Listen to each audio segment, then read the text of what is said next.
Shalom Om Swastiastu, Namo Buddhaya dan Salam Kebajikan. Kalimantan sedang menjadi topik hangat belakangan ini dikarenakan pemindahan ibu kota sehingga menimbulkan banyaknya pro dan kontra. Beberapa narasumber di sini akan memberikan pendapat. Pertama-tama memperkenalkan diri dulu. Perkenalkan, nama saya Bayu Anugrah. Nama saya Diananda. Nama saya Zakia Pozati. Nama saya Al Rasid. Nama saya Farid Sanjaya. Oke, mereka di sini akan memberikan pendapat tentang pemindahan ibu kota dari sudut pandang. Jadi gimana menurut Bayu? Saya sudah memperhatikan berita ini cukup lama.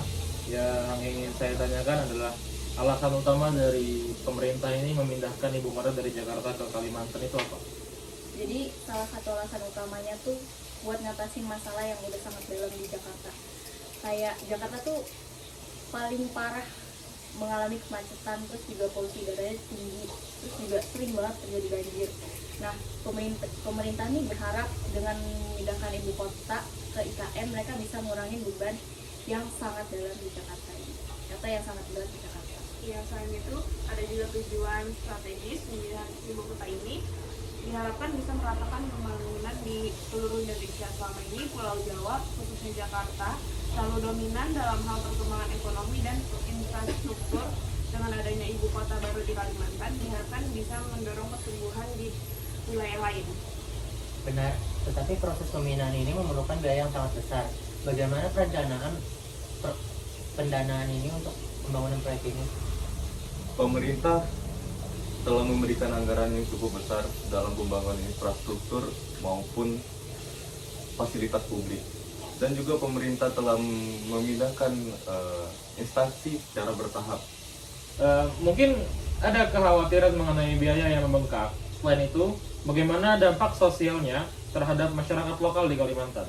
Itu hal yang perlu diperhatiin sih, soalnya dengan adanya proyek besar ini masyarakat lokal pasti bakal ngalamin perubahan yang signifikan.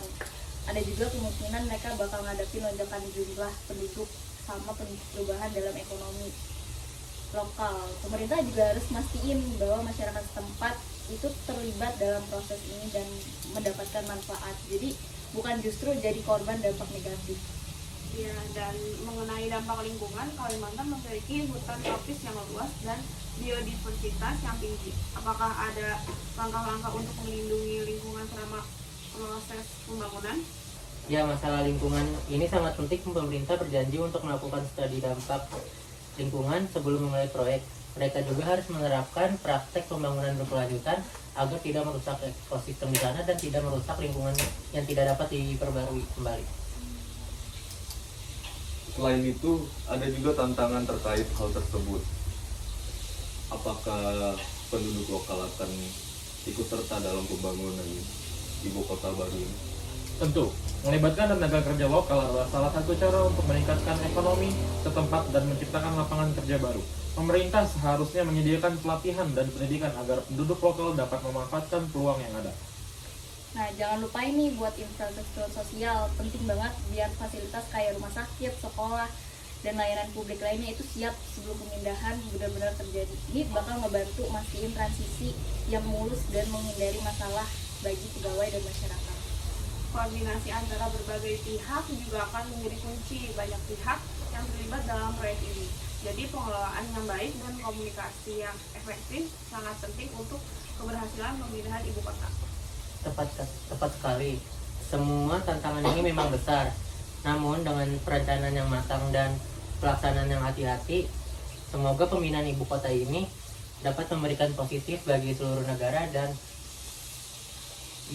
membantu dalam pemerataan pembangunan. Saya juga setuju, semoga dengan adanya perencanaan yang baik dan bertahap terhadap semua aspek proyek bisa berhasil dan memberikan efek manfaat jangka panjang. Harapan kita semua juga seperti itu. Proyek ini memang besar dan kompleks, tapi jika dikelola dengan baik, bisa menjadi langkah besar untuk pembangunan Indonesia. Jadi inilah dua sudut pandang dari narasumber kali ini. Jadi sekian dari podcast kali ini. Assalamualaikum warahmatullahi wabarakatuh.